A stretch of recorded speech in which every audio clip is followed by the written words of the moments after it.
They're saying tiny hands, tiny feet. All he does is tweet, tweet, tweet. But then there's something KKK fascist in the USA. No KKK, no fascist USA.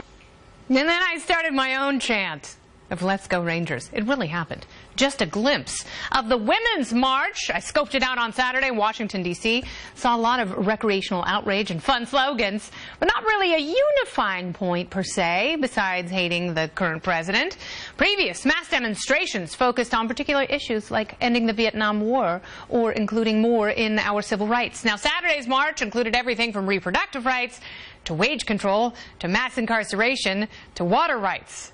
Did it accomplish anything? Well, let me ask Hadley Heath Manning, the Director of Health Policy at the Independent Women's Forum. Hey, welcome back. Hi, Kennedy. Hey, great to be here. So nice to have you. So, Hadley, let's discuss this a little bit, because I think if you've got a bunch of people who want to do something they feel is productive and you're able to organize them, then what the hey, why not? Ultimately, the question will be, what does this massive protest accomplish? What do you think it accomplishes? Well, so far it has served to demonstrate that there are mass numbers of people in the United States, men and women, who are unhappy or angry or concerned about the incoming government, the incoming administration. But I think we knew that before this weekend's marches. So the real question will be, going forward, will the participants in this march apply their concern to different types of political activity? Will they get involved? Will they have a dialogue? Will they open their minds to maybe learn that there are even some women who might disagree with them about the solutions to some of the issues that they've been highlighting?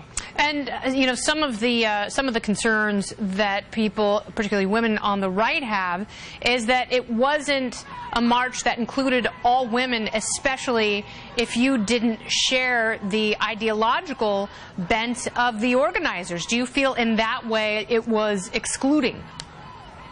Yes, and the organizers of this march, you know, the agenda that they're advocating for is unmistakably left-leaning political agenda. And importantly, this march was held the day after the inauguration of a new president, and the primary, you know, flagship march was in Washington, D.C. So this is unmistakably a political march. It's packaged very well. It's sort of branded very well as a pro-women's march. And I know a lot of women marched for a variety of reasons, not all of them in lockstep with the organizers' platform. But of course, if you did read over that platform, you did read over the guiding principles, and you think, you know, I agree here and I disagree there, this march isn't for me, there are a lot of women in the country who decided conscientiously this wasn't a march for them. Yeah, and you say that there are a lot of people who, you know, agreed that we have to keep an eye on misogyny, and there were many sort of overall issues they agreed with, but the fact that this was essentially a pro-choice march, because the very first thing on the list, if you were keeping tabs on all the causes that marchers were holding signs and chanting for,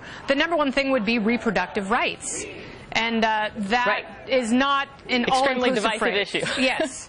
Right. Even among women, you know, women are very divided in terms of if they identify as pro-life or pro-choice. But the other issues that the marchers sort of point to in terms of access to affordable health care or affordable child care for women, you know, these are some issues that I agree need addressing. But the question is, are we going to count on Uncle Sam? Are we going to put the primary, you know, driver in terms of solving these solutions as the federal government? Or are we going to talk about solutions that might provide us with even better choices, more robust competition in those arenas, give us the value and the accountability that only the private sector can offer? So I agree, we ought to have a dialogue as women and men about how to address some of these issues, but we can't presume that the federal government is going to be at the center of the solution. Yeah, absolutely right. You know, we've seen over the last 8 years how the federal government has failed over and over again, not just on social issues, but on a number of things, particularly when it comes to the free market. But I want to ask you, very last question, we're running out of time. Do you think that because this protest was peaceful, it was positive, it was essentially kind, what positive lessons did they learn from some of the less peaceful demonstrations, some of the BLM protests in places like Ferguson and Baltimore? Well, you know, I think obviously nonviolence is better than violence, but on the other hand, this march was not inclusive, so there are still lessons left to be learned when it comes to protesting and political dialogue, and I hope that the people who participated will, again, open their minds to hearing the other side of the story, because at the end of the day, if you decide to keep your same viewpoint, it doesn't hurt to learn what other people are thinking. Absolutely. A natural curiosity is better for the entire process. Hadley, thank you so much. Thank you.